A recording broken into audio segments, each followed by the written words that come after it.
ਅੱਜ ਇਹ ਸੋਚਦੇ ਹੋਏ ਕਿ ਕਿਵੇਂ ਮਸੀਹ ਆਨਸੰਗ ਹੋਂਗ ਜੀ 37 ਸਾਲਾਂ ਤੱਕ ਖੁਸ਼ਖਬਰੀ ਦੇ ਰਾਹ ਤੇ ਚੱਲੇ, ਆਓ ਅਸੀਂ ਪਿਤਾ ਆਨਸੰਗ ਹੋਂਗ ਜੀ ਦੂਸਰੀ ਵਾਰ ਆਏ ਮਸੀਹ ਪਰਮੇਸ਼ਵਰ ਹਨ। ਇਸ ਸਿਰਲੇਖ ਨਾਲ ਪਰਮੇਸ਼ਵਰ ਦੇ ਵਚਨ ਦਾ ਅਧਿਐਨ ਕਰਨ ਲਈ ਸਮਾਂ ਲਈਏ।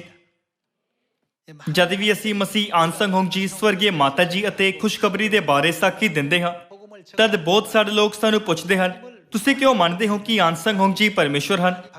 ਕੁਝ ਲੋਕ ਸਵਾਲ ਕਰਦੇ ਹਨ, ਕਿਉਂ? ਜਿਸ ਦਾ ਅਰਥ ਹੈ ਕਿ ਉਹ ਇਹ ਸੰਕੇਤ ਕਰ ਰਹੇ ਹਨ ਕਿ ਪਰਮੇਸ਼ਵਰ ਸਾਡੇ ਵਾਂਗ ਸਰੀਰ ਪਾ ਕੇ ਇਸ ਧਰਤੀ ਤੇ ਕਿਵੇਂ ਆ ਸਕਦੇ ਹਨ। ਦੂਸਰੇ ਸ਼ਬਦਾਂ ਵਿੱਚ, ਜਦ ਅਸੀਂ ਇਹਨਾਂ ਲੋਕਾਂ ਨੂੰ ਮਿਲਦੇ ਹਾਂ ਤਾਂ ਉਹ ਅਸਲ ਵਿੱਚ ਇਹੀ ਪੁੱਛ ਰਹੇ ਹੁੰਦੇ ਹਨ ਕਿ ਉਹ ਸਿਰਫ ਇੱਕ ਮਨੁੱਖ ਨਹੀਂ ਹਨ। ਜਦ ਵੀ ਅਸੀਂ ਇਸ ਤਰ੍ਹਾਂ ਦੇ ਲੋਕਾਂ ਨੂੰ ਮਿਲਦੇ ਹਾਂ ਤਦ ਸਾਨੂੰ ਇਸ ਕਾਰਨ ਤੇ ਚਿੰਤਾ ਕਰਨ ਦੀ ਜ਼ਰੂਰਤ ਹੈ ਕਿ ਅਸੀਂ ਕਿਉਂ ਮੰਨਦੇ ਹਾਂ ਕਿ ਮਸੀਹ ਆਨਸੰਗ ਜੀ ਪਰਮੇਸ਼ਵਰ ਹਨ ਅਤੇ ਉਹਨਾਂ ਤੇ ਆਪਣੇ ਵਿਸ਼ਵਾਸ ਨੂੰ ਮਜ਼ਬੂਤ ਬਣਾਈਏ। ਤੁਸੀਂ ਕਿਉਂ ਮੰਨਦੇ ਹੋ ਕਿ ਆਨਸੰਗ ਜੀ ਪਰਮੇਸ਼ਵਰ ਹਨ? ਜਦ ਸਾਨੂੰ ਅਚਾਨਕ ਸਵਾਲ ਕੀਤਾ ਜਾਂਦਾ ਹੈ, ਤੁਸੀਂ ਕਿਉਂ ਮੰਨਦੇ ਹੋ ਕਿ ਆਨਸੰਗ ਜੀ ਪਰਮੇਸ਼ਵਰ ਹਨ, ਤਦ ਸਾਨੂੰ ਬਾਈਬਲ ਦੁਆਰਾ ਇੱਕ ਸਪਸ਼ਟ ਅਤੇ ਸਾਫ਼ ਉੱਤਰ ਦੇਣ ਲਈ ਤਿਆਰ ਰਹਿਣਾ ਚਾਹੀਦਾ ਹੈ, ਤਾਂ ਜੋ ਅਸੀਂ ਇਹ ਸੋਚ ਕੇ ਘਬਰਾਈਏ ਨਾ ਕਿ ਬਾਈਬਲ ਵਿੱਚ ਇਹ ਵਚਨ ਕਿੱਥੇ ਹੈ। ਇਸ ਤਰ੍ਹਾਂ ਉੱਤਰ ਦੇ ਸਕਦੇ ਹਾਂ, ਮਸੀਹ ਆਨਸੰਗ ਜੀ ਪਰਮੇਸ਼ਵਰ ਹਨ ਕਿਉਂਕਿ ਉਹਨਾਂ ਨੇ ਸਾਨੂੰ ਸੰਦੀਪਕ ਜੀਵਨ ਦੇਣ ਦਾ ਵਾਅਦਾ ਕੀਤਾ ਹੈ ਜੋ ਸਿਰਫ ਪਰਮੇਸ਼ਵਰ ਹੀ ਦੇ ਸਕਦੇ ਹਨ। ਜੋ ਪਰਮੇਸ਼ਵਰ ਹਨ ਕਿਉਂਕਿ ਉਹਨਾਂ ਨੇ ਸਾਨੂੰ ਪਾਪਾਂ ਦੀ ਮਾਫੀ ਪ੍ਰਦਾਨ ਕੀਤੀ ਹੈ, ਜਿਨ੍ਹਾਂ ਨੂੰ ਦੇਣ ਦਾ ਅਧਿਕਾਰ ਸਿਰਫ ਪਰਮੇਸ਼ਵਰ ਕੋਲ ਹੈ। ਜੋ ਉਹ ਸਾਡੇ ਪਰਮੇਸ਼ਵਰ ਹਨ ਕਿਉਂਕਿ ਉਹਨਾਂ ਨੇ ਨਵੇਂ ਨੇਮ ਦਾ ਪ੍ਰਚਾਰ ਕੀਤਾ ਜੋ ਸਿਰਫ ਪਰਮੇਸ਼ਵਰ ਹੀ ਕਰ ਸਕਦੇ ਹਨ। ਅਜਿਹਾ ਇਸ ਲਈ ਹੈ ਕਿਉਂਕਿ ਬਾਈਬਲ ਅਤੇ ਨਬੀ ਇਸ ਗੱਲ ਦੀ ਸਾਖੀ ਦਿੰਦੇ ਹਨ ਕਿ ਜੋ ਇਹਨਾਂ ਸਭ ਗੱਲਾਂ ਨੂੰ ਪੂਰਾ ਕਰਦਾ ਹੈ ਉਹ ਪਰਮੇਸ਼ਵਰ ਹੈ, ਜਿਨ੍ਹਾਂ ਨੂੰ ਸਾਨੂੰ ਸਵੀਕਾਰ ਕਰਨਾ ਚਾਹੀਦਾ ਹੈ। ਬਾਈਬਲ ਕਹਿੰਦੀ ਹੈ ਕਿ ਜਦ ਪਰਮੇਸ਼ਵਰ ਮਨੁੱਖ ਦੇ ਰੂਪ ਵਿੱਚ ਸਰੀਰ ਵਿੱਚ ਆ ਕੇ ਸਾਡੇ ਵਿੱਚ ਵਾਸ ਕਰਦੇ ਹਨ, ਸਾਨੂੰ ਉਹਨਾਂ ਨੂੰ ਪਛਾਣ ਲੈਣਾ ਚਾਹੀਦਾ ਹੈ।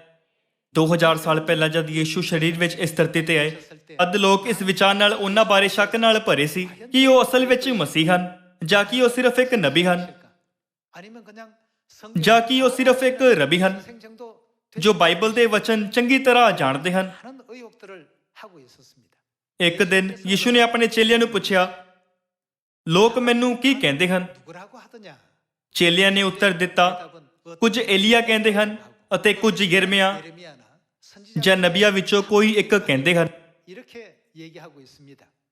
ਯੀਸ਼ੂ ਨੇ ਆਪਣੇ ਚੇਲਿਆਂ ਨੂੰ ਪੁੱਛਿਆ, ਪਰ ਤੁਸੀਂ ਮੈਨੂੰ ਕੀ ਕਹਿੰਦੇ ਹੋ?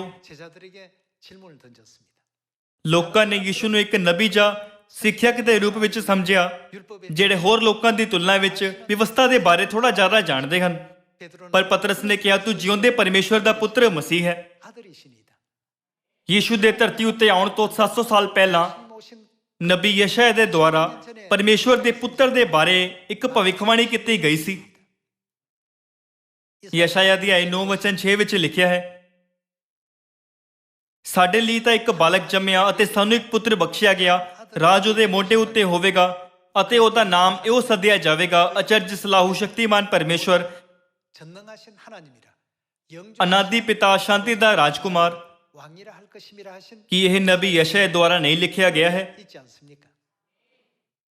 ਜਦ ਪਤਰਸ ਨੇ ਕਿਹਾ, ਤੂੰ ਜਿਉਂਦੇ ਪਰਮੇਸ਼ਵਰ ਦਾ ਪੁੱਤਰ ਮਸੀਹ ਹੈ, ਉਹ ਇਕਰਾਰ ਕਰ ਰਿਹਾ ਸੀ, ਤੁਸੀਂ ਪੁੱਤਰ ਦੇ ਰੂਪ ਵਿੱਚ ਇਸ ਧਰਤੀ ਤੇ ਆਏ ਪਰਮੇਸ਼ਵਰ ਹੋ। ਯੀਸ਼ੂ ਕਿੰਨੇ ਖੁਸ਼ ਹੋਏ ਹੋਣਗੇ। ਭਾਵੇਂ ਯੀਸ਼ੂ ਨੇ ਕਦੀ ਆਪਣੀ ਪਛਾਣ ਪ੍ਰਗਟ ਨਹੀਂ ਕੀਤੀ, ਪਰ ਪਤਰਸ ਦਾ ਸਹੀ ਉੱਤਰ ਸੁਣ ਕੇ ਉਹ ਖੁਸ਼ ਹੋਏ। ਯੀਸ਼ੂ ਨੇ ਪਤਰਸ ਨੂੰ ਇਹ ਕਹਿੰਦੇ ਹੋਏ ਉੱਤਰ ਦਿੱਤਾ, ਹੇ ਸ਼ਮੌਨ, ਯੋਨਾ ਦੇ ਪੁੱਤਰ, ਤੂੰ ਧੰਨ ਹੈ ਕਿਉਂਕਿ ਇਹ ਗੱਲ ਮਨੁੱਖ ਨੇ ਤੈਨੂੰ ਨਹੀਂ ਦੱਸੀ, ਪਰ ਇਹ ਸਮਝ ਮੇਰੇ ਸਵਰਗੀ ਪਿਤਾ ਜੀ ਨੇ ਤੈਨੂੰ ਦੱਸੀ ਹੈ। ਅੱਜ ਤੁਸੀਂ ਅਤੇ ਮੈਂ ਇਸ ਤੱਥ ਨੂੰ ਜਾਣ ਗਏ ਹਾਂ ਕਿ ਮਸੀਹ ਆਨਸੰਗ ਜੀ ਪਰਮੇਸ਼ਵਰ ਹਨ। ਇਹ ਸਾਡੇ ਤੇ ਮਨੁੱਖਾਂ ਦੁਆਰਾ ਪ੍ਰਗਟ ਨਹੀਂ ਕੀਤਾ ਗਿਆ, ਪਰ ਉਹ ਪਰਮੇਸ਼ਵਰ ਹਨ ਜਿਨ੍ਹਾਂ ਨੇ ਸਾਨੂੰ ਇਹ ਜਾਣਨ ਦਿੱਤਾ। ਦੂਸਰੇ ਸ਼ਬਦਾਂ ਵਿੱਚ, ਪਰਮੇਸ਼ਵਰ ਜੋ ਸਵਰਗ ਵਿੱਚ ਹਨ, ਉਹਨਾਂ ਨੇ ਸਾਨੂੰ ਇਹ ਜਾਣਨ ਲਈ ਗਿਆਨ ਅਤੇ ਸਮਝ ਪ੍ਰਦਾਨ ਕੀਤੀ ਹੈ ਨਾ? ਫਿਰ ਅਸੀਂ ਕਿਉਂ ਵਿਸ਼ਵਾਸ ਕਰਦੇ ਹਾਂ ਕਿ ਪਿਤਾ ਆਨਸੰਗ ਜੀ ਇਸ ਧਰਤੀ ਤੇ ਦੂਸਰੀ ਵਾਰ ਆਏ, ਮਸੀਹ ਅਤੇ ਪਰਮੇਸ਼ਵਰ ਹਨ? ਉਹ ਪਰਮੇਸ਼ਵਰ ਹਨ ਕਿਉਂਕਿ ਉਹਨਾਂ ਨੇ ਸਿਯੋਨ ਨੂੰ ਸਥਾਪਿਤ ਕੀਤਾ ਹੈ। ਉਹ ਪਰਮੇਸ਼ਵਰ ਹਨ ਕਿਉਂਕਿ ਉਹਨਾਂ ਨੇ ਦਾਊਦ ਦੀ ਭਵਿੱਖਬਾਣੀ ਪੂਰੀ ਕੀਤੀ। ਉਹ ਪਰਮੇਸ਼ਵਰ ਹਨ ਕਿਉਂਕਿ ਉਹਨਾਂ ਨੇ ਸਾਨੂੰ ਸੰਦੀਪਕ ਜੀਵਨ ਦਿੱਤਾ ਹੈ। ਉਹ ਪਰਮੇਸ਼ਵਰ ਹਨ ਕਿਉਂਕਿ ਉਹਨਾਂ ਨੇ ਸਾਨੂੰ ਪਾਪਾਂ ਦੀ ਮਾਫੀ ਦਿੱਤੀ ਹੈ। ਅਸੀਂ ਕਈ ਸੰਖੇਪ ਉੱਤਰ ਦੇ ਸਕਦੇ ਹਾਂ, ਪਰ ਅੱਜ ਆਓ ਅਸੀਂ ਮਸੀਹ ਆਨਸੰਗ ਜੀ ਪਰਮੇਸ਼ਵਰ ਹਨ ਕਿਉਂਕਿ ਉਹਨਾਂ ਨੇ ਸਾਨੂੰ ਅਦਨ ਦੇ ਬਾਗ ਤੋਂ ਜੀਵਨ ਦਾ ਰੁੱਖ ਦਿੱਤਾ ਹੈ। ਇਸ ਉਪਸਿਰਲੇਖ ਨਾਲ ਸਰੀਰ ਵਿੱਚ ਪ੍ਰਗਟ ਹੋਣ ਵਾਲੇ ਪਰਮੇਸ਼ਵਰ ਨੂੰ ਪਹਿਚਾਨਣ ਲਈ ਸਬੂਤ ਦੇਖੀਏ। ਯਹੂਨਾ ਦੀ 5:39 ਦੀ ਸਿੱਖਿਆ ਦੇ ਅਨੁਸਾਰ ਸਰੀਰ ਵਿੱਚ ਆਉਣ ਵਾਲੇ ਪਰਮੇਸ਼ਵਰ ਦੀ ਸਾਖੀ ਦੇਣ ਲਈ ਬਾਈਬਲ ਨੂੰ ਲਿਖਿਆ ਗਿਆ ਹੈ। ਤੁਸੀਂ ਲਿਖਤਾਂ ਨੂੰ ਪਾਲਦੇ ਹੋ ਕਿਉਂਕਿ ਤੁਸੀਂ ਸਮਝਦੇ ਹੋ ਭਈ ਇਹਨਾਂ ਵਿੱਚੋਂ ਸਾਨੂੰ ਸੰਦੀਪਕ ਜੀਵਨ ਮਿਲਦਾ ਹੈ ਅਤੇ ਮੇਰੇ ਹੱਕ ਵਿੱਚ ਜੋ ਸਾਖੀ ਦਿੰਦੇ 생각하는 것이다. ਸੋ ਇਹੋ ਹਨ। 말씀하고 있지 않습니까? ਜੇ ਕੋਈ ਮਸੀਹ ਹੋਣ ਦਾ ਦਾਅਵਾ ਕਰਦਾ ਹੈ ਪਰ ਬਾਈਬਲ ਦੀਆਂ ਭਵਿੱਖਬਾਣੀਆਂ ਨੂੰ ਪੂਰਾ ਨਹੀਂ ਕਰਦਾ ਤਾਂ ਉਹ ਝੂਠਾ ਮਸੀਹ ਹੈ। ਉਸ ਨੂੰ ਬਾਈਬਲ ਦੁਆਰਾ ਸਾਖੀ ਦਿੱਤੇ ਗਏ ਸਪਸ਼ਟ ਸਬੂਤ ਦਿਖਾਉਣ ਵਿੱਚ ਕਾਬਲ ਹੋਣਾ ਚਾਹੀਦਾ ਹੈ 그럼 이 성경이 ਕਿਉਂਕਿ ਲਿਖਿਆ ਹੈ ਕਿ ਬਾਈਬਲ ਉਹੀ ਹੈ ਜੋ ਮੇਰੀ ਸਾਖੀ ਦਿੰਦੀ ਹੈ। 그래서 ਤਦ ਕਿ ਅਸੀਂ ਬਾਈਬਲ ਨੂੰ ਪਰਮੇਸ਼ਵਰ ਦਾ ਪਛਾਣ ਪੱਤਰ ਨਹੀਂ ਮੰਨ ਸਕਦੇ। 아니겠습니까? ਤੁਹਾਡੀ ਆਈਡੀ ਕਾਰਡ ਵਿੱਚ ਉਹ ਸਾਲ ਜਦ ਤੁਸੀਂ ਪੈਦਾ ਹੋਏ ਸੀ 연도가 들어가 있죠. ਅਤੇ ਤੁਹਾਡਾ ਪੂਰਾ ਨਾਮ ਲਿਖਿਆ ਗਿਆ ਹੈ। ਕੁਝ ਆਈਡੀ ਕਾਰਡ ਵਿੱਚ ਉਂਗਲੀਆਂ ਦੇ ਨਿਸ਼ਾਨ ਵੀ ਹਨ। ਤੁਹਾਡੀ ਪੂਰੀ ਪਛਾਣ ਤੁਹਾਡੇ ਆਈਡੀ ਕਾਰਡ ਵਿੱਚ ਸ਼ਾਮਲ ਹੈ 속에 다 담겨 있습니다. ਕਿਉਂਕਿ ਪਰਮੇਸ਼ਵਰ ਨੇ ਕਿਹਾ ਇਹ ਉਹੀ ਹੈ ਜੋ ਮੇਰੀ ਸਾਖੀ ਦਿੰਦਾ ਹੈ। 내게 대하여 ਤਾਂ ਜਦ ਉਹ ਸਰੀਰ ਵਿੱਚ ਆਉਂਦੇ ਹਨ ਤਦ ਅਸੀਂ ਬਾਈਬਲ ਵਿੱਚ ਪਰਮੇਸ਼ਵਰ ਦੇ ਸਾਰੇ ਰਿਕਾਰਡਾਂ ਨੂੰ ਲੱਭਣ ਵਿੱਚ ਕਾਬਲ ਹੁੰਦੇ ਹਾਂ। ਜਿਵੇਂ ਕਿ ਉਹ ਸਮੇਂ ਜਦ ਉਹ ਪ੍ਰਗਟ ਹੋਣਗੇ, ਉਹ ਜਗ੍ਹਾ ਜਿੱਥੇ ਉਹ ਜਨਮ ਲੈਣਗੇ ਅਤੇ ਉਹ ਸੱਚਾਈ ਜੋ ਉਹ ਲਿਆਉਣਗੇ। 하실지도 무엇을 ਅਸੀਂ ਕਹਿ ਸਕਦੇ ਹਾਂ ਕਿ ਬਾਈਬਲ ਵਿੱਚ ਪਰਮੇਸ਼ਵਰ ਦੀਆਂ ਉਂਗਲੀਆਂ ਦੇ ਨਿਸ਼ਾਨ ਹਨ।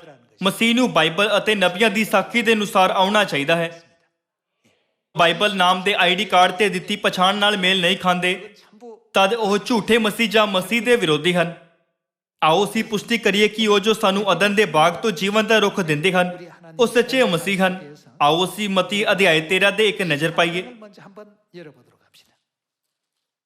ਮਤੀ ਅਧਿਆਇ 13 ਵਚਨ 34 ਵਿੱਚ ਲਿਖਿਆ ਹੈ, ਇਹ ਸਾਰੀਆਂ ਗੱਲਾਂ ਯਿਸੂ ਨੇ ਲੋਕਾਂ ਨੂੰ ਦ੍ਰਿਸ਼ਟਾਂਤਾਂ ਵਿੱਚ ਸੁਣਾਈਆਂ 비유로 말씀하시고 ਅਤੇ ਬਿਨਾਂ ਦ੍ਰਿਸ਼ਟਾਂਤ ਉਹ ਉਹਨਾਂ ਨਾਲ ਨਹੀਂ ਸੀ ਬੋਲਦਾ। 말씀하지 아니하셨으니 ਤਾਂ ਜਿਹੜਾ ਵਚਨ ਨਬੀ ਨੇ ਆਖਿਆ ਸੀ ਉਹ ਪੂਰਾ ਹੋਵੇ ਕਿ 내가 입을 열어 ਮੈਂ ਦ੍ਰਿਸ਼ਟਾਂਤਾਂ ਵਿੱਚ ਆਪਣਾ ਮੂੰਹ ਖੋਲਾਂਗਾ, ਮੈਂ ਉਹਨਾਂ ਗੱਲਾਂ ਨੂੰ ਉਚਾਰਾਂਗਾ ਜਿਹੜੀਆਂ ਸੰਸਾਰ ਦੇ ਮੁੱਢੋਂ ਗੁਪਤ ਰਹੀਆਂ ਹਨ। 갖고 있습니다. ਮਤੀ ਅਧਿਆਇ 13 ਵਚਨ 35 ਵਿੱਚ ਲਿਖਿਆ ਹੈ ਕਿ ਮੁੱਢੋਂ ਗੁਪਤ ਰਹੀਆਂ ਹਨ। 감추어 놨다라고 하는 표현이 있습니다. ਇਸ ਦਾ ਮਤਲਬ ਹੈ ਕਿ ਜਗਤ ਦੀ ਉਤਪਤੀ ਦੇ ਸਮੇਂ ਤੋਂ ਪਰਮੇਸ਼ਵਰ ਨੇ ਕੁਝ ਮਹੱਤਵਪੂਰਨ ਭੇਤ ਲੁਕਾਏ ਹਨ। 중요한 내용들이 있다는 뜻입니다. ਬਾਈਬਲ ਦੀਆਂ 66 ਪੁਸਤਕਾਂ ਵਿੱਚੋਂ 아시듯이 ਕਿ ਉਤਪਤੀ ਦੀ ਪੁਸਤਕ ਵਿੱਚ ਜਗਤ ਦੀ ਉਤਪਤੀ ਦਾ ਰਿਕਾਰਡ ਨਹੀਂ ਹੈ। 있는 책이 어떤 책이죠? ਫਿਰ ਆਓ ਅਸੀਂ ਉਤਪਤੀ ਦੀ ਪੁਸਤਕ ਤੋਂ ਸ਼ੁਰੂ ਕਰਦੇ ਹੋਏ 신분을 ਇੱਕ ਇੱਕ ਕਰਕੇ ਪਰਮੇਸ਼ਵਰ ਦੀ ਪਛਾਣ ਦੀ ਜਾਂਚ ਕਰੀਏ। 나가보도록 합시다. ਕਿਉਂਕਿ ਇੰਨੇ ਸਾਰੇ ਝੂਠੇ ਮਸੀਹ ਅਤੇ ਝੂਠੇ ਨਬੀ ਇਸ ਧਰਤੀ ਤੇ ਵੱਡੇ ਪੈਮਾਨੇ ਤੇ ਪ੍ਰਗਟ ਹੋ ਰਹੇ ਹਨ। ਤਦ ਸਾਨੂੰ ਮਸੀਹ ਦੇ ਆਈਡੀ ਕਾਰਡ ਦੇ ਜ਼ਰੀਏ ਸੱਚੇ ਮਸੀਹ ਦੀ ਪਛਾਣ ਦੀ ਸਾਵਧਾਨੀ ਨਾਲ ਜਾਂਚ ਕਰਨ ਦੀ ਜ਼ਰੂਰਤ ਹੈ। 자세히 살펴볼 필요가 있겠습니다. ਮੈਂ ਤੁਹਾਨੂੰ ਇਹ ਇਸ ਲਈ ਸਮਝਾ ਰਿਹਾ ਹਾਂ ਕਿਉਂਕਿ ਪਿਤਾ ਜੀ ਨੇ ਕਿਹਾ ਸੀ, 그래서 ਹੁਣ ਤੋਂ ਸਰੀਰ ਵਿੱਚ ਆਏ ਪਰਮੇਸ਼ਵਰ ਦਾ ਲਗਨ ਨਾਲ ਪ੍ਰਚਾਰ ਕਰੋ। 이렇게 말씀을 주셨습니다. ਪਿਤਾ ਜੀ ਦੇ ਵਚਨਾਂ ਨੂੰ ਸੁਣਨ ਤੋਂ ਬਾਅਦ ਮੈਂ ਰਸੂਲਾਂ ਦੀ ਪੂਰੀ ਪੁਸਤਕ ਪੜ੍ਹੀ। 마지막 장까지 사도들이 ਪੜ੍ਹਦੇ ਸਮੇਂ ਮੈਂ ਦੇਖਿਆ ਕਿ ਸਾਰੇ ਰਸੂਲ ਦੁਆਰਾ ਪ੍ਰਚਾਰ ਕੀਤਾ ਸਭ ਤੋਂ ਮਹੱਤਵਪੂਰਨ ਸੰਦੇਸ਼ ਇਹ ਸੀ ਕਿ ਯੀਸ਼ੂ ਹੀ ਮਸੀਹ ਹੈ। ਪਰਮੇਸ਼ਵਰ ਬਾਰੇ ਪ੍ਰਚਾਰ ਕਰਨਾ ਜੋ ਪੁੱਤਰ ਦੇ ਯੁੱਗ ਵਿੱਚ ਇਸ ਧਰਤੀ ਤੇ ਸਰੀਰ ਵਿੱਚ ਆਏ ਸੀ, 있어서 ਉਹਨਾਂ ਲਈ ਇੱਕ ਮਹਾਨ ਮਿਸ਼ਨ ਸੀ। 하나님이었습니다.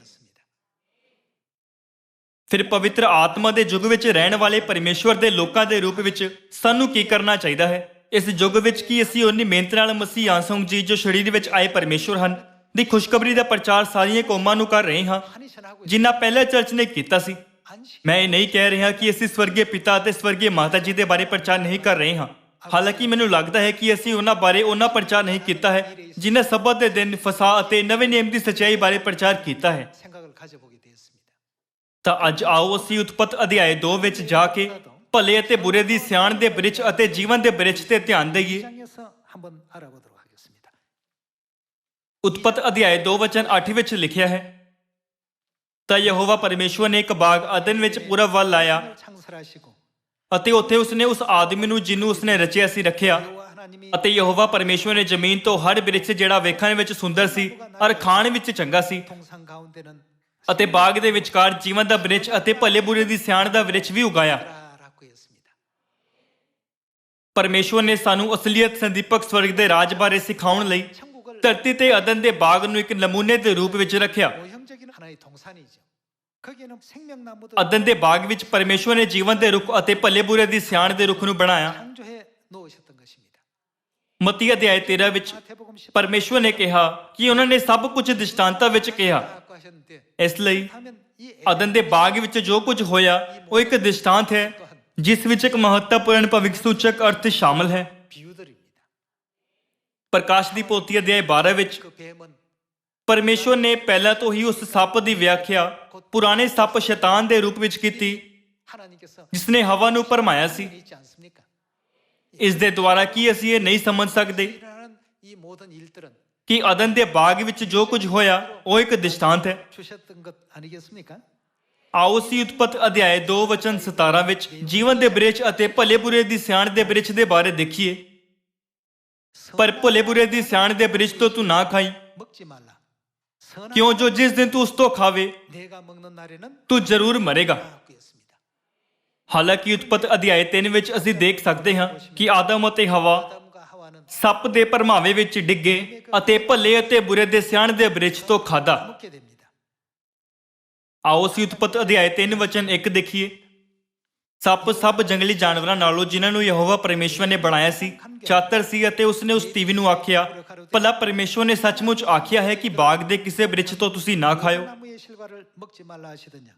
ਤੀਵੀ ਨੇ ਸੱਪ ਨੂੰ ਆਖਿਆ ਕਿ ਬਾਗ ਦੇ ਬ੍ਰਿਛਾਂ ਦੇ ਫਲਾਂ ਨੂੰ ਅਸੀਂ ਖਾਂਦੇ ਹਾਂ, 먹을 수 있으나 ਪਰ ਜਿਹੜਾ ਬ੍ਰਿਛ ਬਾਗ ਦੇ ਵਿਚਕਾਰ ਹੈ ਉਸ ਦੇ ਫਲ ਤੋਂ ਪਰਮੇਸ਼ਵਰ ਨੇ ਆਖਿਆ ਤੁਸੀਂ ਨਾ ਖਾਇਓ, ਨਾ ਉਹਨੂੰ ਹੱਥ ਲਾਇਓ, ਅਜਿਹਾ ਨਾ ਹੋਵੇ ਕਿ ਤੁਸੀਂ ਮਰ ਜਾਓ। 죽을까 하노라 하셨나니라. ਪਰ ਸੱਪ ਨੇ ਤੀਵੀ ਨੂੰ ਆਖਿਆ ਕਿ ਤੁਸੀਂ ਕਦੀ ਨਾ ਮਰੋਗੇ, 죽지 아니하리라. ਸਗੋਂ ਪਰਮੇਸ਼ਵਰ ਜਾਣਦਾ ਹੈ ਕਿ ਜਿਸ ਦਿਨ ਤੁਸੀਂ ਉਸ ਤੋਂ ਖਾਓਗੇ ਤੁਹਾਡੀਆਂ ਅੱਖੀਆਂ ਖੁੱਲ ਜਾਣਗੀਆਂ ਅਤੇ ਤੁਸੀਂ ਪਰਮੇਸ਼ਵਰ ਵਾਂਗੂ ਭਲੇ ਬੁਰੇ ਦੀ ਸਿਆਣ ਵਾਲੇ ਹੋ ਜਾਓਗੇ। ਜਦ ਤੀਵੀ ਨੇ ਵੇਖਿਆ ਕਿ ਉਹ ਵ੍ਰਿਛ ਖਾਣ ਲਈ ਚੰਗਾ ਹੈ ਅਤੇ ਅੱਖੀਆਂ ਨੂੰ ਪਾਉਂਦਾ ਹੈ ਅਤੇ ਉਹ ਵ੍ਰਿਛ ਬੁੱਧ ਦੇਣ ਲਈ ਲੋੜੀਂਦਾ ਹੈ, ਤਾਂ ਉਸਨੇ ਉਹਦੇ ਫਲ ਤੋਂ ਲਿਆ ਤੇ ਆਪ ਖਾਧਾ, ਨਾਲੇ ਆਪਣੇ ਪਤੀ ਨੂੰ ਵੀ ਦਿੱਤਾ ਅਤੇ ਉਸਨੇ ਖਾਧਾ। ਤਦ ਦੋਹਾਂ ਦੀਆਂ ਅੱਖੀਆਂ ਖੁੱਲ ਗਈਆਂ ਅਤੇ ਉਹਨਾਂ ਨੇ ਜਾਣ ਲਿਆ ਭਈ ਅਸੀਂ ਨੰਗੇ ਹਾਂ। ਸੋ ਉਹਨਾਂ ਨੇ ਫੰਗੂੜੀ ਦੇ ਪੱਤੇ ਸਿਓ ਕੇ ਆਪਣੇ ਲਈ ਤਹਿਮਤ ਬਣਾਏ। 결국 ਆਖਰਕਾਰ ਆਦਮ ਅਤੇ ਹਵਾ ਸ਼ੈਤਾਨ ਤੋਂ ਭਰਮਾਏ ਗਏ ਅਤੇ ਵਰਜਿਤ ਫਲ ਖਾਧਾ। 먹게 됩니다. ਭਲੇ ਅਤੇ ਬੁਰੇ ਦੀ ਸਿਆਣ ਦੇ ਬ੍ਰਿਛ ਦੇ ਵਿਖੇ ਪਰਮੇਸ਼ਵਰ ਨੇ ਕਿਹਾ, 먹는 날에는 너희가 ਕਿਉਂ ਜੋ ਜਿਸ ਦਿਨ ਤੂੰ ਉਸ ਤੋਂ ਖਾਵੇ ਤੂੰ ਜ਼ਰੂਰ ਮਰੇਗਾ। 하나님 말씀이셨고 ਪਰ ਸੱਪ ਨੇ ਕੀ ਕਿਹਾ, 그랬습니까? ਜੇ ਤੁਸੀਂ ਉਸ ਵਿੱਚੋਂ ਖਾ ਵੀ ਲਓ ਤੁਸੀਂ ਕਦੀ ਨਾ ਮਰੋਗੇ। ਉਸਨੇ ਪਰਮੇਸ਼ਵਰ ਦੀ ਗੱਲ ਤੋਂ ਉਲਟ ਕਿਹਾ। ਆਖਰਕਾਰ ਆਦਮ ਅਤੇ ਹਵਾ ਨੇ ਭਲੇ ਅਤੇ ਬੁਰੇ ਦੀ ਸਿਆਣ ਦੇ ਵ੍ਰਿਛ ਤੋਂ ਖਾ ਕੇ ਪਾਪ ਕੀਤਾ। 라는 것을 만들어서 ਨਤੀਜੇ ਵਜੋਂ ਸਾਰੀ ਮਨੁੱਖ ਜਾਤੀ ਨੂੰ 사람과 하와의 ਆਦਮ ਅਤੇ ਹਵਾ ਦਾ ਪਾਪ ਸੌਂਪਿਆ ਗਿਆ 물려받아서 ਅਤੇ ਉਹ ਮੌਤ ਲਈ ਨਿਯੁਕਤ ਹੈ। 인생이 되고 말았습니다. ਫਿਰ ਕੀ ਮਨੁੱਖ ਜਾਤੀ ਲਈ ਭਲੇ ਅਤੇ ਬੁਰੇ ਦੀ ਸਿਆਣ ਦੇ ਵ੍ਰਿਛ ਦੇ ਸ਼ਰਾਪ ਤੋਂ 영원한 그 ਆਜ਼ਾਦ ਹੋਣ ਦਾ ਕੋਈ ਰਾਹ ਨਹੀਂ ਹੈ। 없는 것일까? ਇਹ ਇੱਕ ਬਹੁਤ ਹੀ ਮਹੱਤਵਪੂਰਨ ਵਿਸ਼ਾ ਹੈ। ਉਤਪਤ ਦਾ ਰਿਕਾਰਡ ਇੰਨਾ ਪ੍ਰਸਿੱਧ ਹੈ ਕਿ ਬਹੁਤ ਸਾਰੇ ਲੋਕ ਜੋ ਪਰਮੇਸ਼ਵਰ ਤੇ ਵਿਸ਼ਵਾਸ ਵੀ ਨਹੀਂ ਕਰਦੇ 사람이 없을 ਇਸ ਦੇ ਬਾਰੇ ਜਾਣਦੇ ਹਨ। 내용입니다. ਪੂਰੀ ਦੁਨੀਆ ਚੰਗੀ ਤਰ੍ਹਾਂ ਜਾਣਦੀ ਹੈ ਕਿ ਆਦਮ ਅਤੇ ਹਵਾ ਨੇ ਭਲੇ ਅਤੇ ਬੁਰੇ ਦੀ ਸਿਆਣ ਦੇ ਵ੍ਰਿਛ ਤੋਂ ਖਾਧਾ, ਪਰ ਉਹ ਜੀਵਨ ਦੇ ਬ੍ਰਿਛ ਬਾਰੇ ਨਹੀਂ ਜਾਣਦੇ। 잘 알지를 못합니다. ਆਓ ਅਸੀਂ ਉਤਪਤ ਅਧਿਆਇ 3 ਵਚਨ 22 ਵਿੱਚ ਦੇਖੀਏ 어떤 ਕਿ ਜੀਵਨ ਦੇ ਵ੍ਰਿਛ ਬਾਰੇ ਪਰਮੇਸ਼ਵਰ ਨੇ ਕੀ ਸਿੱਖਿਆ ਦਿੱਤੀ। 의 말씀 보도록 하겠습니다. ਤਦ ਯਹੋਵਾ ਪਰਮੇਸ਼ਵਰ ਨੇ ਆਖਿਆ, ਵੇਖੋ ਆਦਮੀ ਭਲੇ ਬੁਰੇ ਦੀ ਸਿਆਣ ਵਿੱਚ ਸਾਡੇ ਵਿੱਚੋਂ ਇੱਕ ਵਰਗਾ ਹੋ ਗਿਆ, ਅਤੇ ਹੁਣ ਅਜਿਹਾ ਨਾ ਹੋਵੇ ਕਿ ਉਹ ਆਪਣਾ ਹੱਥ ਵਧਾ ਕੇ ਜੀਵਨ ਦੇ ਵ੍ਰਿਛ ਤੋਂ ਵੀ ਲੈ ਕੇ ਖਾਵੇ, 생명나무 ਅਤੇ ਉਹ ਕਦੋਂ ਤੱਕ ਜਿਉਂਦਾ ਰਹੇ? 어떻게 한다고 ਸਦਾ ਜਿਉਂਦਾ ਰਹੇ। ਪਰਮੇਸ਼ਵਰ ਨੇ ਉਹਨਾਂ ਨੂੰ ਸਿਖਾਇਆ ਕਿ ਭਲੇ ਅਤੇ ਬੁਰੇ ਦੀ ਸਿਆਣ ਦੇ ਵ੍ਰਿਛ ਤੋਂ ਖਾਣ ਨਾਲ ਮੌਤ ਹੋਵੇਗੀ ਅਤੇ ਜੀਵਨ ਦੇ ਵ੍ਰਿਛ ਤੋਂ ਖਾਣ ਨਾਲ ਸੰਦੀਪ ਜੀਵਨ ਪ੍ਰਾਪਤ ਹੋਵੇਗਾ। 알려주고 계십니다. ਫਿਰ ਭਲੇ ਅਤੇ ਬੁਰੇ ਦੀ ਸਿਆਣ ਦੇ ਵ੍ਰਿਛ ਦਾ ਫਲ ਖਾ ਕੇ 선악과를 먹고 ਭਾਵੇਂ ਆਦਮ ਅਤੇ ਹਵਾ ਨਾਸ਼ਵਾਨ ਹੋ ਗਏ, ਪਰ ਜੇ ਉਹ ਜੀਵਨ ਦੇ ਵ੍ਰਿਛ ਦਾ ਫਲ ਖਾਂਦੇ ਤਦ ਕੀ ਹੁੰਦਾ? ਉਹ ਹਮੇਸ਼ਾ ਲਈ ਜਿਉਂਦੇ ਰਹਿੰਦੇ। ਪਰ ਪਰਮੇਸ਼ਵਰ ਨੇ ਪਾਪੀਆਂ ਨੂੰ ਆਪਣਾ ਹੱਥ ਵਧਾ ਕੇ 개인의 손으로는 ਜੀਵਨ ਦੇ ਵ੍ਰਿਛ ਦਾ ਫਲ ਖਾਣ ਤੋਂ ਮਨਾ ਕੀਤਾ। 하시는 어떤 일련의 조치를 취하십니다. 이 ਵਚਨ 23 말씀 보시면 여호와 하나님 ਸੋ ਯਹੋਵਾ ਪਰਮੇਸ਼ਵਰ ਨੇ ਉਹਨੂੰ ਅਦਨ ਦੇ ਬਾਗੋਂ ਕੱਢ ਦਿੱਤਾ ਤਾਂ ਜੋ ਉਸ ਜ਼ਮੀਨ ਨੂੰ ਵਾਹੇ ਜਿਸ ਤੋਂ ਉਹ ਕੱਢਿਆ ਗਿਆ ਸੀ। 하시니라. ਸੋ ਉਸਨੇ ਆਦਮੀ ਨੂੰ ਕੱਢ ਦਿੱਤਾ ਤੇ ਉਸਨੇ ਅਦਨ ਦੇ ਬਾਗ ਦੇ ਚੜ੍ਹਦੇ ਪਾਸੇ ਦੂਤਾਂ ਨੂੰ ਅਤੇ ਚੁਪਾਸੇ ਘੁੰਮਣ ਵਾਲੇ ਖੰਡੇ ਦੀ ਲਿਸ਼ਕ ਨੂੰ ਰੱਖਿਆ 도는 화영검을 ਤਾਂ ਜੋ ਉਹ ਕਿਸ ਦੇ ਰਾਹ ਦੀ ਰਾਖੀ ਕਰਨ ਲਈ? ਜੀਵਨ ਦੇ ਵ੍ਰਿਛ ਦੇ ਰਾਹ ਦੀ ਰਾਖੀ ਕਰਨ। 이라고 했습니다. ਉਹਨਾਂ ਦੀ ਅਣਾਗਿਆਕਾਰੀ ਦੇ ਨਤੀਜੇ ਵਜੋਂ ਆਦਮ ਅਤੇ ਹਵਾ ਨੂੰ ਅਦਨ ਦੇ ਬਾਗ ਤੋਂ ਕੱਢ ਦਿੱਤਾ ਗਿਆ ਸੀ, 그룹 ਅਤੇ ਪਰਮੇਸ਼ਵਰ ਨੇ ਦੂਤਾਂ ਨੂੰ ਅਤੇ ਚੁਪਾਸੇ ਘੁੰਮਣ ਵਾਲੇ ਖੰਡੇ ਦੀ ਲਸ਼ਕਰ ਨੂੰ ਨਿਯੁਕਤ ਕਰਕੇ ਜੀਵਨ ਦੇ ਵ੍ਰਿਛ ਦਾ ਰਾਹ ਬੰਦ ਕਰ ਦਿੱਤਾ ਤਾਂ ਜੋ ਕੋਈ ਵੀ ਉਸ ਤੱਕ ਨਾ ਪਹੁੰਚ ਸਕੇ। ਇਸ ਦ੍ਰਿਸ਼ ਵਿੱਚ ਇੱਕ ਵਿਸ਼ੇਸ਼ ਵਿਸਥਾਰ ਹੈ ਜਿਸ ਤੇ ਸਾਨੂੰ ਨੇੜੇ ਤੋਂ ਧਿਆਨ ਦੇਣਾ ਚਾਹੀਦਾ ਹੈ। ਅਦਨ ਦੇ ਬਾਗ ਵਿੱਚ ਜੀਵਨ ਦੇ ਵ੍ਰਿਛ ਦਾ ਰਾਹ ਕਿਸ ਨੇ ਬੰਦ ਕੀਤਾ? 했습니까? ਉਹ ਪਰਮੇਸ਼ਵਰ ਸੀ ਜਿਨ੍ਹਾਂ ਨੇ ਆਪਣੇ ਹੁਕਮ ਦੇ ਅਨੁਸਾਰ ਰਾਹ ਨੂੰ ਬੰਦ ਕਰ ਦਿੱਤਾ। ਫਿਰ ਰਾਹ ਨੂੰ ਖੋਲ੍ਹਣ ਦਾ ਅਧਿਕਾਰ ਕਿਸ ਦੇ ਕੋਲ ਹੈ? 주실 수 있는 분이 누구십니까? ਸਿਰਫ ਪਰਮੇਸ਼ਵਰ ਹੀ ਜੀਵਨ ਦੇ ਬ੍ਰਿਛ ਦੇ ਰਾਹ ਨੂੰ ਖੋਲ੍ਹ ਸਕਦੇ ਹਨ। ਸਾਰੇ ਲੋਕੋ ਫਿਲਮ ਅਤੇ ਸੀਰੀਅਲਾਂ ਵਿੱਚ 것을 바라보고 바라보시게 되면 ਹਰ ਪਾਤਰ ਦੀ ਆਪਣੀ ਭੂਮਿਕਾ ਹੁੰਦੀ ਹੈ। 역할이 다 분담이 되어 있지 않습니까? ਕਈ ਵੱਖ-ਵੱਖ ਭੂਮਿਕਾਵਾਂ ਹੁੰਦੀਆਂ ਹਨ। ਮੁੱਖ ਪਾਤਰ ਦੇ ਮਾਤਾ-ਪਿਤਾ, ਮੁੱਖ ਪਾਤਰ ਦੇ ਦੋਸਤ ਅਤੇ ਮੁੱਖ ਪਾਤਰ ਦਾ ਦੁਸ਼ਮਣ ਵੀ। 각자가 ਹਰ ਕੋਈ ਇੱਕ ਵੱਖਰੀ ਭੂਮਿਕਾ ਨਿਭਾਉਂਦਾ ਹੈ। ਉਸੇ ਤਰ੍ਹਾਂ ਬਾਈਬਲ ਸਾਨੂੰ ਸਿਖਾਉਂਦੀ ਹੈ ਕਿ ਸਿਰਫ ਪਰਮੇਸ਼ਵਰੀ ਜੀਵਨ ਦੇ ਵਿਰਛ ਦਾ ਰਾਹ ਖੋਲ੍ਹਣ ਦੀ ਭੂਮਿਕਾ ਨਿਭਾ ਸਕਦੇ ਹਨ। 있는 일로 되어 있습니다. ਕਿਸੇ ਨੂੰ ਵੀ ਉਹ ਭੂਮਿਕਾ ਸਿਰਫ ਇਸ ਲਈ ਨਹੀਂ ਦਿੱਤੀ ਜਾ ਸਕਦੀ ਕਿਉਂਕਿ ਉਹ ਲੱਖਾਂ ਵਾਰ ਬਾਈਬਲ ਪੜ੍ਹਦਾ ਹੈ। 이 ਇਹ ਭੂਮਿਕਾ ਸਿਰਫ ਪਰਮੇਸ਼ਵਰ ਦੁਆਰਾ ਨਿਭਾਈ ਜਾ ਸਕਦੀ ਹੈ ਜਦ ਉਹ ਸਰੀਰ ਵਿੱਚ ਆਉਂਦੇ ਹਨ।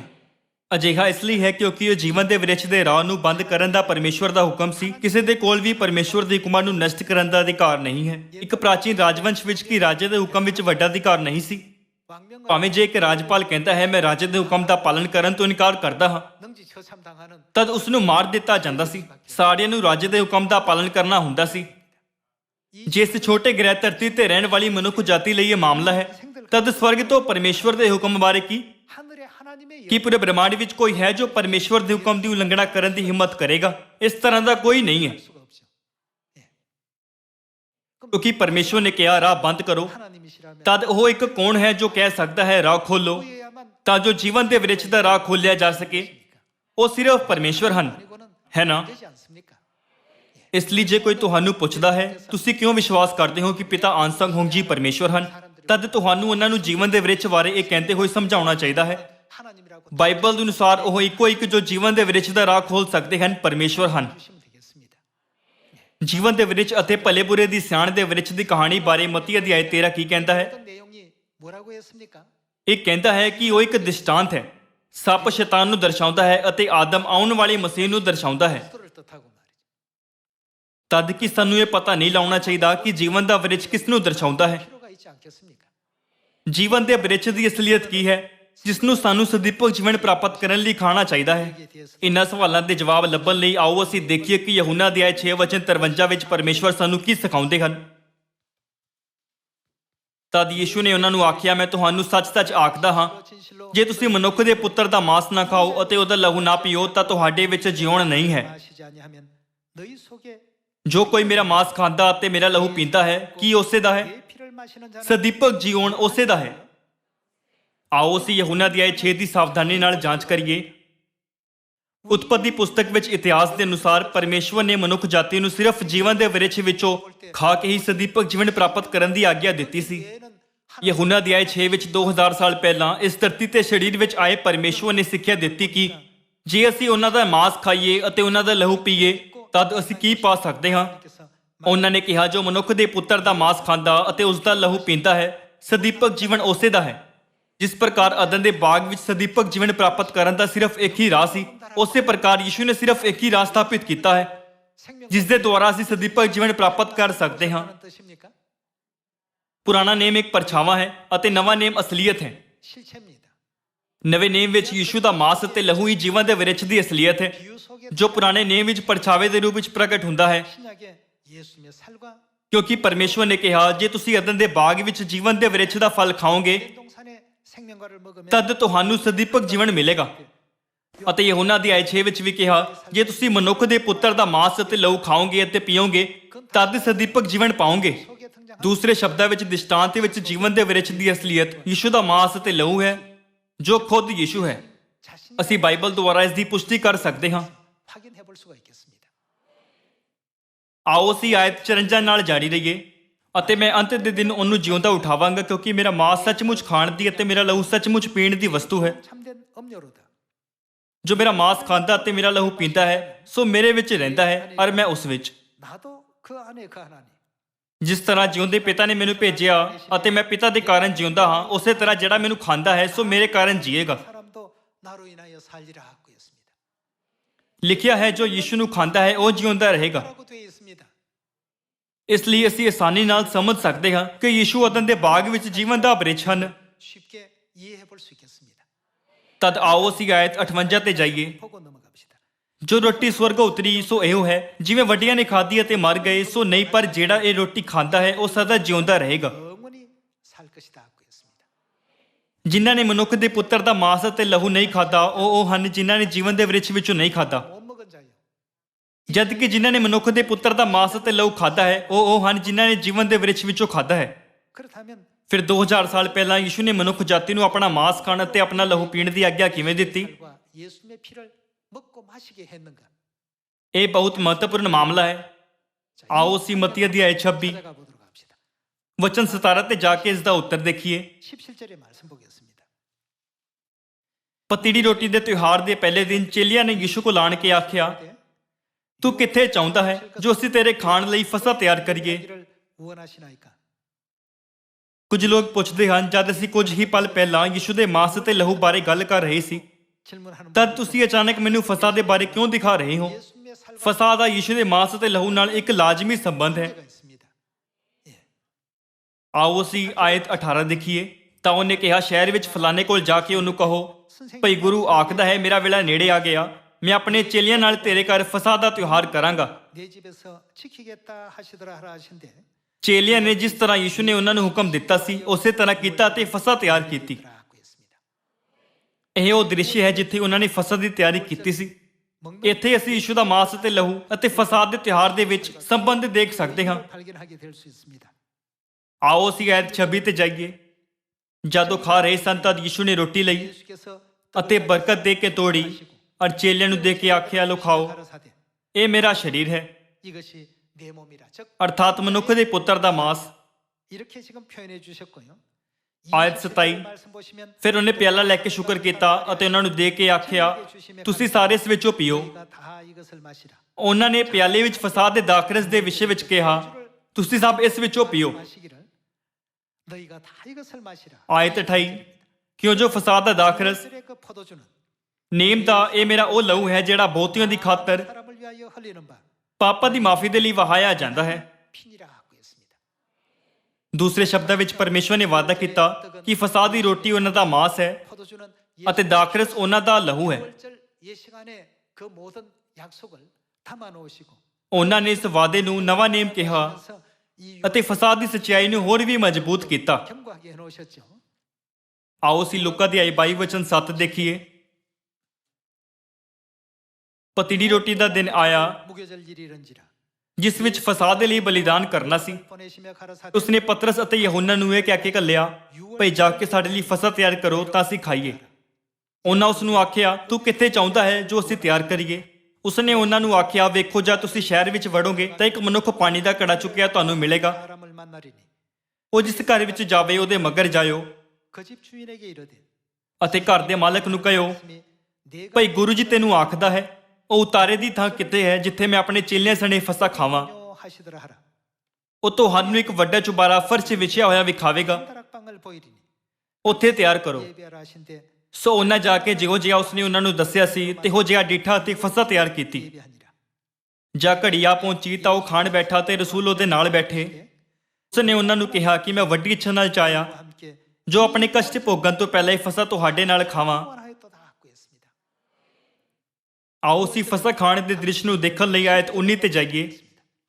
ਤਾਂ ਉਸਨੇ ਰੋਟੀ ਲਈ ਔਰ ਸ਼ੁਕਰ ਕਰਕੇ ਤੋੜੀ ਅਰੇ ਕਹਿ ਕੇ ਉਹਨਾਂ ਨੂੰ ਦਿੱਤੀ ਕਿ ਇਹ ਮੇਰਾ ਸਰੀਰ ਹੈ ਜੋ ਤੁਹਾਡੇ ਬਦਲੇ ਦਿੱਤਾ ਜਾਂਦਾ ਹੈ। 내 몸이라. ਫਸਾਦ ਦੀ ਰੋਟੀ ਨੂੰ ਤੋੜ ਕੇ ਉਹਨਾਂ ਨੂੰ ਦਿੰਦੇ ਹੋਏ ਕਿਹਾ, ਇਹ ਮੇਰਾ ਸਰੀਰ ਹੈ, ਮਤਲਬ ਮੇਰਾ ਮਾंस ਹੈ। 너희가 이를 행하여 ਮੇਰੀ ਯਾਦਗਾਰੀ ਲਈ ਇਹੀ ਕਰਿਆ ਕਰੋ।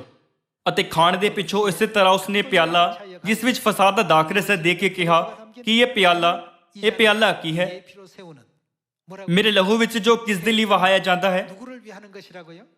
ਤੁਹਾਡੇ ਲਈ ਵਹਾਇਆ ਜਾਂਦਾ ਹੈ, ਨਵਾਂ ਨੇਮ ਹੈ।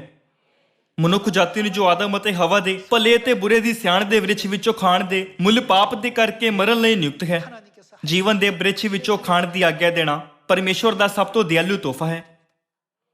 ਯੂਹੰਨਾ, ਮਤੀ ਅਤੇ ਲੂਕਾ ਦੀ ਖੁਸ਼ਖਬਰੀ ਦੁਆਰਾ ਅਸੀਂ ਯਿਸੂ ਨੂੰ ਖੁਦ ਸਾਖੀ ਦਿੰਦੇ ਹੋਏ ਦੇਖ ਸਕਦੇ ਹਾਂ। 살을 먹고 ਜੋ ਮਨੁੱਖ ਦੇ ਪੁੱਤਰ ਦਾ ਮਾंस ਖਾਂਦਾ ਅਤੇ ਲਹੂ ਪੀਂਦਾ ਹੈ, ਸੰਦੀਪਕ ਜੀਵਨ ਉਸੇ ਦਾ ਹੈ।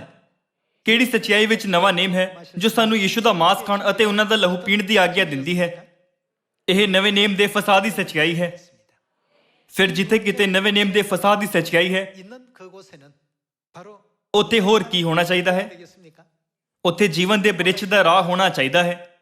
여러분 ਅਸੀਂ ਹਰ ਸਾਲ ਫਸਾ ਮਨਾਉਂਦੇ ਆਏ ਹਾਂ, 절 해마다 지키고 있습니다. ਇਸ ਲਈ ਅਸੀਂ ਕਹਿ ਸਕਦੇ ਹਾਂ ਕਿ ਅਸੀਂ ਹਰ ਸਾਲ ਜੀਵਨ ਦੇ ਬ੍ਰਿਛ ਤੋਂ ਖਾ ਰਹੇ ਹਾਂ। ਪਰ ਕੀ ਅਸੀਂ ਪਰਮੇਸ਼ਵਰ ਦੀ ਆਗਿਆ ਦੇ ਬਿਨਾਂ ਜੀਵਨ ਦੇ ਬ੍ਰਿਛ ਵਿੱਚੋਂ ਖਾ ਸਕਦੇ ਹਾਂ? ਨਹੀਂ, ਅਸੀਂ ਕਦੇ ਵੀ ਉਸ ਵਿੱਚੋਂ ਨਹੀਂ ਖਾ ਸਕਦੇ। 우리가 ਫਿਰ ਇਸ ਦਾ ਕੀ ਅਰਥ ਹੈ ਕਿ ਹੁਣ ਅਸੀਂ ਜੀਵਨ ਦੇ ਬ੍ਰਿਛ ਵਿੱਚੋਂ ਖਾ ਸਕਦੇ ਹਾਂ? 우리에게 우리에게 그 ਕੌਣ ਫਿਰ ਤੋਂ ਆਏ ਹਨ ਅਤੇ ਸਾਨੂੰ ਜੀਵਨ ਦੇ ਵਿਰਛ ਵਿੱਚੋਂ ਖਾਣ ਦੀ ਆਗਿਆ ਦਿੰਦੇ ਹਨ? ਕੌਣ ਆਏ ਹਨ? 때문이죠.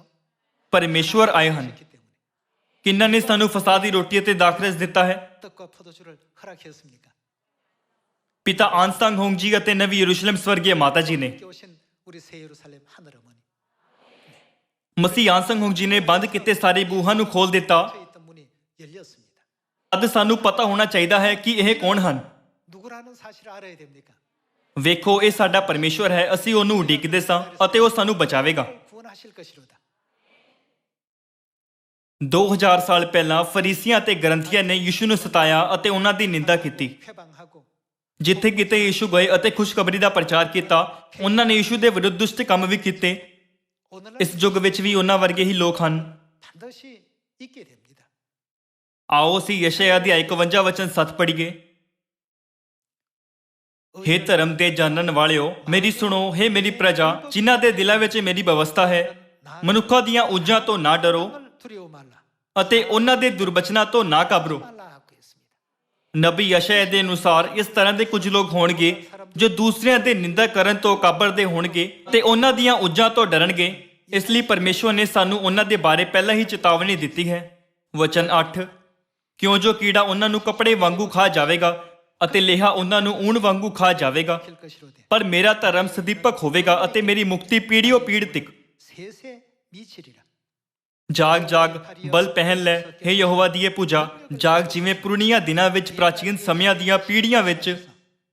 ਕੀ ਤੂੰ ਉਹ ਨਹੀਂ ਜਿਨੇ ਰੈਬ ਨੂੰ ਟੋਟੇ ਟੋਟੇ ਕਰ ਦਿੱਤਾ ਅਤੇ ਸਰਾਲ ਨੂੰ ਵਿੰਨਿਆ?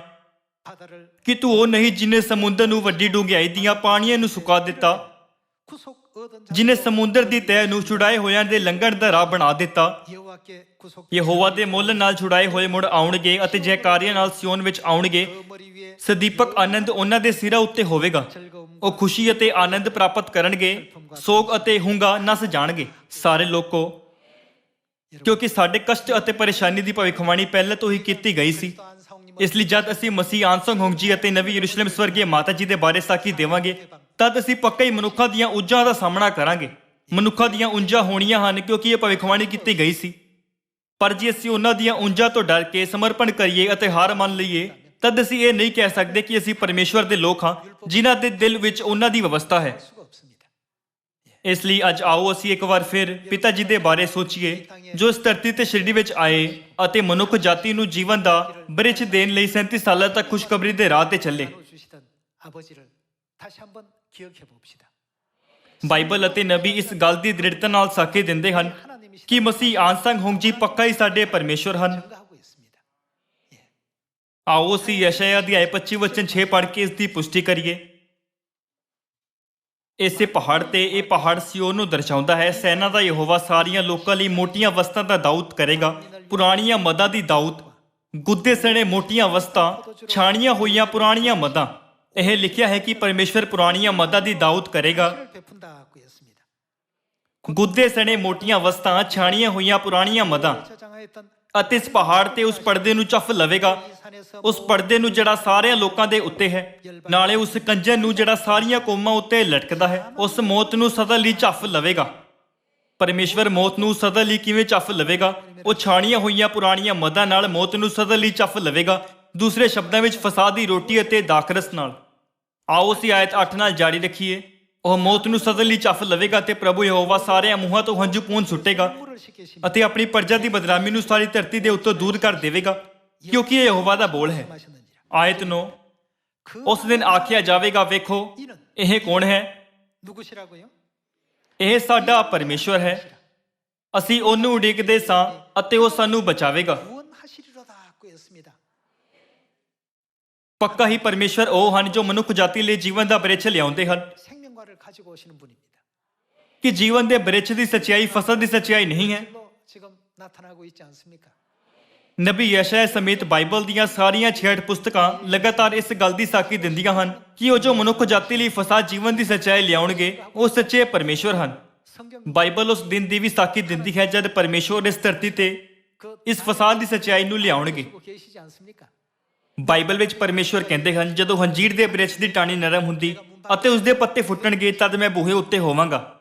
ਉਹਨਾਂ ਦੇ ਆਉਣ ਦੇ ਬਾਰੇ ਬਾਈਬਲ ਵਿੱਚ ਸਭ ਕੁਝ ਲਿਖਿਆ ਹੈ। ਕੀ ਇਹ ਬਹੁਤ ਹੈਰਾਨੀਜਨਕ ਨਹੀਂ ਹੈ ਕਿ ਉਹ ਜੋ ਇਸ ਧਰਤੀ ਤੇ ਇਸ ਸਪਸ਼ਟ ਸਬੂਤ ਨਾਲ ਆਏ ਸਾਡੇ ਸਵਰਗੀ ਪਿਤਾ ਮਸੀਹ ਆਨਸੰਗ ਜੀ ਨਹੀਂ ਹਨ? 아니십니까? ਉਹ ਇਸ ਧਰਤੀ ਤੇ ਮਨੁੱਖ ਜਾਤੀ ਨੂੰ ਜੀਵਨ ਦਾ ਬ੍ਰਿਛ ਮਤਲਬ ਫਸਾ ਦੇਣ ਲਈ ਆਏ। 이 땅까지 오셨습니다. ਜਦ ਉਹ 2000 ਸਾਲ ਪਹਿਲਾਂ ਇਜ਼ਰਾਈਲ ਵਿੱਚ ਆਏ ਸੀ, 그 모든 ਤਦ ਗੰਭੀਰ ਪਰੇਸ਼ਾਨੀ ਅਤੇ ਅਪਮਾਨ ਦੇ ਬਾਵਜੂਦ ਕਿ ਉਹਨਾਂ ਨੇ ਸਵਰਗ ਵਿੱਚ ਜਾਣ ਤੋਂ ਪਹਿਲਾਂ ਨਵੇਂ ਨੇਮ ਦੇ ਫਸਾਦ ਦੀ ਸਥਾਪਨਾ ਨਹੀਂ ਕੀਤੀ ਸੀ, ਉਹਨਾਂ ਨੇ ਆਪਣੇ ਦੂਸਰੀ ਵਾਰ ਆਉਣ ਤੇ ਵੀ ਫਸਾਦ ਦੀ ਸਥਾਪਨਾ ਕੀਤੀ। ਆਓ ਅਸੀਂ ਇਬਰਾਨੀਆਂ ਦੇ 9 ਵਿੱਚ ਇੱਕ ਹੋਰ ਭਵਿੱਖਬਾਣੀ ਦੇਖੀਏ, 확인해 봅시다. ਆਇਤ 27। 7절입니다. ਅਤੇ ਜਿਵੇਂ ਮਨੁੱਖਾਂ ਲਈ ਇੱਕ ਵਾਰ ਮਰਨਾ ਠਹਿਰਾਇਆ ਹੋਇਆ ਹੈ ਅਤੇ ਉਹਦੇ ਪਿੱਛੋਂ ਨਿਆਂ ਹੁੰਦਾ ਹੈ, 이스라엘이 ਤਿਵੇਂ ਮਸੀਹ ਵੀ ਬਾਲਿਆਂ ਦੇ ਪਾਪਾਂ ਨੂੰ ਚੁੱਕਣ ਲਈ ਇੱਕੋ ਹੀ ਵਾਰ ਚੜਾਇਆ ਗਿਆ। 담당하시려고 단번에 들이신 바 되셨고 ਜਦੋਂ ਪਹਿਲੀ ਵਾਰ ਆਏ ਸੀ ਤਦ ਉਹ ਇਸ ਧਰਤੀ ਤੇ ਪਾਪ ਬਲੀ ਦੀ ਭੇਟ ਬਣਨ ਲਈ ਆਏ ਸੀ 이 땅에 오셨고 그다음 ਅਤੇ ਉਹਨਾਂ ਉੱਤੇ ਜਿਹੜੇ ਉਹਨੂੰ ਉਡੀਕਦੇ ਹਨ ਪਾਪ ਦੇ ਕੰਮ ਤੋਂ ਅੱਡ ਹੋ ਕੇ ਮੁਕਤੀ ਲਈ 자들에게 ਕਿੰਨੀ ਵਾਰ? ਦੂਈ ਵਾਰ ਪ੍ਰਗਟ ਹੋਵੇਗਾ। 두 번째 나타나시리라고 했습니다. ਜੇ ਉਹ ਇਸ ਧਰਤੀ ਤੇ ਦੂਸਰੀ ਵਾਰ ਨਾ ਆਏ ਹੁੰਦੇ ਤਦ ਕੀ ਮਨੁੱਖ ਜਾਤੀ ਨੂੰ ਮੁਕਤੀ ਪ੍ਰਦਾਨ ਕੀਤੀ ਜਾ ਸਕਦੀ ਸੀ? 수 있습니까? 없습니까? ਨਹੀਂ, ਮਨੁੱਖ ਜਾਤੀ ਨੂੰ ਮੁਕਤੀ ਨਹੀਂ ਦਿੱਤੀ ਜਾ ਸਕਦੀ ਸੀ, 올리우시고 난 이후 ਕਿਉਂਕਿ ਯਿਸੂ ਦੇ ਸਵਰਗ ਜਾਣ ਤੋਂ ਬਾਅਦ ਸ਼ੈਤਾਨ ਨੇ 34 ਸਦੀ ਵਿੱਚ ਸੱਚਾਈ ਨੂੰ ਪੂਰੀ ਤਰ੍ਹਾਂ ਮਿਟਾ ਦਿੱਤਾ ਸੀ। 이를 없애기 시작했습니다. 321 ਈਸਵੀ ਵਿੱਚ ਐਤਵਾਰ ਦੀ ਆਰਾਧਨਾ ਅਧਿਕਾਰਤ ਤੌਰ ਤੇ ਸਥਾਪਿਤ ਕੀਤੀ ਗਈ ਸੀ। ਜਦ ਐਤਵਾਰ ਦੀ ਆਰਾਧਨਾ ਪ੍ਰਗਟ ਹੋਈ ਤਦ ਸਬਤ ਦਾ ਦਿਨ ਹੌਲੀ-ਹੌਲੀ ਗਾਇਬ ਹੋ ਗਿਆ। 325 ਈਸਵੀ ਵਿੱਚ ਫਸਾਹ ਨੂੰ ਮਿਟਾ ਦਿੱਤਾ ਗਿਆ ਸੀ। ਜਦ ਫਸਾਹ ਨੂੰ ਮਿਟਾ ਦਿੱਤਾ ਗਿਆ ਤਦ ਉਸ ਨੂੰ ਕਿਸ ਨਾਲ ਬਦਲਿਆ ਗਿਆ ਸੀ? 354 ਈਸਵੀ ਵਿੱਚ ਇਸ ਨੂੰ ਕ੍ਰਿਸਮਸ ਵਿੱਚ ਬਦਲ ਦਿੱਤਾ ਗਿਆ ਸੀ। ਇਸ ਤਰ੍ਹਾਂ ਸ਼ੈਤਾਨ ਨੇ ਧੋਖੇ ਨਾਲ ਅਤੇ ਪੂਰੀ ਤਰ੍ਹਾਂ ਨਵੇਂ ਨੇਮ ਦੀ ਸੱਚਾਈ ਨੂੰ ਧਰਤੀ ਤੋਂ ਮਿਟਾ ਦਿੱਤਾ। 이 지상에서 완전히 다 말살시켜 버렸습니다. ਭਾਵੇਂ ਹੀ ਕੋਈ ਫਸਾ ਮਨਾਉਣਾ ਚਾਹੁੰਦਾ ਵੀ ਸੀ, 지키고 싶어도 ਪਰ ਕਿਸੇ ਨੂੰ ਵੀ ਕਿਸੇ ਵੀ ਹਾਲਾਤ ਵਿੱਚ ਉਸ ਨੂੰ ਮਨਾਉਣ ਦੀ ਆਗਿਆ ਨਹੀਂ ਸੀ। 되어 버렸습니다. ਜੀਵਨ ਦੇ ਵਿਰਛ ਦਾ ਰਾਜ ਜੋ ਪਰਮੇਸ਼ਵਰ ਦੁਆਰਾ ਖੋਲ੍ਹਿਆ ਗਿਆ ਸੀ, 가지고 오신 ਫਸਾਦ ਦੇ ਮਿਟਾਏ ਜਾਣ ਤੇ ਬੰਦ ਹੋ ਗਿਆ ਸੀ, ਹੈ ਨਾ? 의미 아니겠습니까? ਇਸ ਲਈ ਇਬਰਾਨੀਆਂ ਅਧਿਆਇ 9 ਵਚਨ 28 ਦੇ ਅਨੁਸਾਰ ਮੁਕਤੀ ਦੇਣ ਲਈ ਪਰਮੇਸ਼ਵਰ ਨੂੰ ਦੂਸਰੀ ਵਾਰ ਆਉਣਾ ਹੈ, 또다시 오셔야 된다는 ਕਿਉਂਕਿ ਸਿਰਫ ਪਰਮੇਸ਼ਵਰ ਹੀ ਸਾਡੀ ਮੁਕਤੀ ਲਈ ਜੀਵਨ ਦੇ ਵਿਰਛ ਦਾ ਰਾਹ ਖੋਲ ਸਕਦੇ ਹਨ। ਇਸ ਲਈ ਜੋ ਜੀਵਨ ਦੇ ਵਿਰਛ ਦਾ ਰਾਹ ਖੋਲਦੇ ਹਨ 등장하신 ਉਹ ਪਰਮੇਸ਼ਵਰ ਮਸੀਹ ਹੋਣਾ ਚਾਹੀਦਾ ਹੈ, ਜੋ ਦੂਸਰੀ ਵਾਰ ਪ੍ਰਗਟ ਹੁੰਦੇ ਹਨ। 하나님이 되셔야 되겠습니다. ਅੱਜ ਸਾਡੇ ਆਲੇ ਦੁਆਲੇ ਦੇ ਕਈ ਚਰਚਾਂ ਤੇ ਇੱਕ ਨਜ਼ਰ ਪਾਓ। 많은 교회들 한번 살펴보십시오. ਚਰਚ ਜਾਣ ਵਾਲੇ ਜ਼ਿਆਦਾਤਰ ਲੋਕ ਇਹ ਵੀ ਨਹੀਂ ਜਾਣਦੇ ਕਿ ਫਸਾ ਕੀ ਹੈ। ਭਾਵੇਂ ਹੀ ਇਹ ਬਾਈਬਲ ਵਿੱਚ ਹੈ। ਸ਼ੈਤਾਨ ਨੇ ਫਸਲ ਨੂੰ ਕਿਉਂ ਲੁਕਾਇਆ? ਤਾਂ ਜੋ ਲੋਕ ਉਸ ਨੂੰ ਨਾ ਮਨਾ ਸਕਣ। ਕਿ ਦਾਨੀਏਲ ਅਧਿਆਇ 7 ਵਿੱਚ ਨਹੀਂ ਲਿਖਿਆ ਹੈ ਕਿ ਸ਼ੈਤਾਨ ਮੁਕਰਰ ਸਮਿਆਂ ਅਤੇ ਵਿਵਸਥਾ ਨੂੰ ਬਦਲ ਦੇਵੇਗਾ। ਜਦ ਸ਼ੈਤਾਨ ਪਰਮੇਸ਼ਵਰ ਦੀ ਜੀਵਨ ਦੀ ਆਗਿਆ ਨੂੰ ਲੁਕਾਉਂਦਾ ਹੈ ਤਦ ਉਹ ਆਖਰਕਾਰ ਲੋਕਾਂ ਨੂੰ ਕਿਸ ਨੂੰ ਜਾਣਨ ਤੋਂ ਰੋਕਦਾ ਹੈ? ਪਰਮੇਸ਼ਵਰ ਨੂੰ। ਉਸ ਦਾ ਇਰਾਦਾ ਲੋਕਾਂ ਨੂੰ ਪਰਮੇਸ਼ਵਰ ਨੂੰ ਜਾਣਨ ਤੋਂ ਰੋਕਣਾ ਹੈ। ਲੋਕਾਂ ਨੂੰ ਪਰਮੇਸ਼ਵਰ ਦੇ ਮੂੰਹ ਤੋਂ ਨਿਕਲਣ ਵਾਲੀ ਹਰ ਗੱਲ ਦੀ ਅਨਾਗਿਆਕਾਰੀ ਕਰਨ ਦੇਣ ਲਈ ਸ਼ੈਤਾਨ ਨੂੰ ਉਹਨਾਂ ਨੂੰ ਪਰਮੇਸ਼ਵਰ ਨੂੰ ਜਾਣਨ ਤੋਂ ਰੋਕਣਾ ਚਾਹੀਦਾ ਹੈ। ਇਸ ਲਈ ਸ਼ੈਤਾਨ ਮੁਕਰਰ ਸਮਿਆਂ ਅਤੇ ਵਿਵਸਥਾ ਨੂੰ ਬਦਲਦਾ ਰਿਹਾ। ਇੱਕ ਵਾਰ ਜਦ ਅਸੀਂ ਫਸਾ ਦੇ ਬਾਰੇ ਸਿੱਖਿਆ ਤਦ ਅਸੀਂ ਸੋਚਿਆ ਫਸਾ ਜੀਵਨ ਦਾ ਵਿਰਛ ਹੈ। ਫਿਰ ਮਨੁੱਖ ਜਾਤੀ ਨੂੰ ਮੁਕਤੀ ਦੀ ਇਹ ਸੱਚਾਈ ਦੀ ਘੋਸ਼ਣਾ ਕਿਸਨੇ ਕੀਤੀ? ਬਾਅਦ ਵਿੱਚ ਸਾਨੂੰ ਪਤਾ ਲੱਗਾ ਕਿ ਉਹ ਸਵਰਗੀ ਪਿਤਾ ਮਸੀਹ ਆਨਸੰਗ ਜੀ ਹਨ। 오셨습니다. ਇਸੇ ਕਰਕੇ ਨਬੀ ਯਸ਼ਯਾਹ ਨੇ ਯਸ਼ਯਾਹ 25 ਵਿੱਚ ਲਿਖਿਆ, ਦੇਖੋ ਸਾਡਾ ਪਰਮੇਸ਼ਵਰ ਇਹੀ ਹੈ, ਅਸੀਂ ਇਸ ਦੀ ਉਡੀਕ ਕਰਦੇ ਆਏ ਹਾਂ ਕਿ ਉਹ ਸਾਡੀ ਮੁਕਤੀ ਕਰੇ। 하실 것이다. ਸਾਡੇ ਲੋਕੋ ਕੌਣ ਸਾਡੇ ਲਈ ਫਸਾਦ ਦੀ ਰੋਟੀ ਅਤੇ ਦਾਖਰਸ ਅਰਥਾਤ ਜੀਵਨ ਦਾ ਵਿਰਛ ਲਿਆਏ ਹਨ? 바를 우리에게 가져다 주신 분이 누구십니까? ਉਹ ਪਿਤਾ ਆਨਸੰਗ ਜੀ ਹਨ। ਤਦ ਉਹ ਕੌਣ ਹੈ? ਉਹ ਉਹੀ ਹੈ ਜਿਨ੍ਹਾਂ ਬਾਰੇ ਬਾਈਬਲ ਅਤੇ ਨਬੀ ਸਾਖੀ ਦਿੰਦੇ ਹਨ। 계시는 누구십니까? ਸਾਨੂੰ ਪਾਪੀਆਂ ਨੂੰ ਬਚਾਉਣ ਲਈ ਜੋ ਮੌਤ ਲਈ ਨਿਯੁਕਤ ਸੀ, ਪਰਮੇਸ਼ਵਰ ਇਸ ਧਰਤੀ ਤੇ ਦੂਸਰੀ ਵਾਰ ਆਏ। 오셨습니다. ਸਿਰਫ ਆਪਣੀਆਂ ਸੰਤਾਨਾਂ ਨੂੰ ਬਚਾਉਣ ਦੇ ਉਦੇਸ਼ ਨਾਲ ਉਹ ਇਸ ਧਰਤੀ ਤੇ ਆਏ ਅਤੇ ਨਵੇਂ ਨੇਮ ਦੇ ਫਸਾਦ ਦੀ ਘੋਸ਼ਣਾ ਕੀਤੀ ਅਤੇ ਸਾਨੂੰ ਸਿਖਾਇਆ। 보여 주시고 가르침 주시고 ਫਸਾਦ ਦੀ ਇਸ ਸੱਚਾਈ ਨੂੰ ਮਨਾਉਣ ਦੇ ਦੁਆਰਾ ਹੁਣ ਸਾਡੇ ਕੋਲ ਮੁਕਤੀ ਹੈ ਅਤੇ ਸਵਰਗ ਦਾ ਰਾਜ ਸਾਡੀ ਉਡੀਕ ਕਰ ਰਿਹਾ ਹੈ। ਅਸੀਂ ਇਸ ਆਸ ਅਤੇ ਖੁਸ਼ੀ ਨਾਲ ਜੀ ਰਹੇ ਹਾਂ। 하고 있습니다. ਆਓ ਅਸੀਂ ਸਾਮਰੀਆ ਅਤੇ ਧਰਤੀ ਦੇ ਬੰਨੇ ਤੱਕ ਇਹ ਘੋਸ਼ਣਾ ਕਰਦੇ ਹੋਏ ਪਿਤਾ ਜੀ ਬਾਰੇ ਸਾਖੀ ਦੇਣ ਦੀ ਹਰ ਸੰਭਵ ਕੋਸ਼ਿਸ਼ ਕਰੀਏ ਕਿ ਪਿਤਾ ਆਨਸੰਗ ਜੀ ਸੱਚੇ ਪਰਮੇਸ਼ਵਰ ਹਨ। ਮੈਂ ਤੁਹਾਨੂੰ ਸਾਰਿਆਂ ਨੂੰ ਸਿਓਨ ਦੀ ਉਹ ਸੰਤਾਨ ਬਣਨ ਦੀ ਬੇਨਤੀ ਕਰਦਾ ਹਾਂ ਜੋ ਪੂਰੇ ਮਨ ਨਾਲ ਇਹ ਆਖਰੀ ਖੁਸ਼ਖਬਰੀ ਦਾ ਪ੍ਰਚਾਰ ਕਰਦੀ ਹੈ। ਮੈਨੂੰ ਆਸ ਹੈ ਕਿ ਅੱਜ ਦੇ ਉਪਦੇਸ਼ ਦੇ ਦੁਆਰਾ ਤੁਹਾਨੂੰ ਬਹੁਤ ਕਿਰਪਾ ਪ੍ਰਾਪਤ ਹੋਈ ਹੈ। ਤੁਹਾਡਾ ਬਹੁਤ ਬਹੁਤ ਧੰਨਵਾਦ।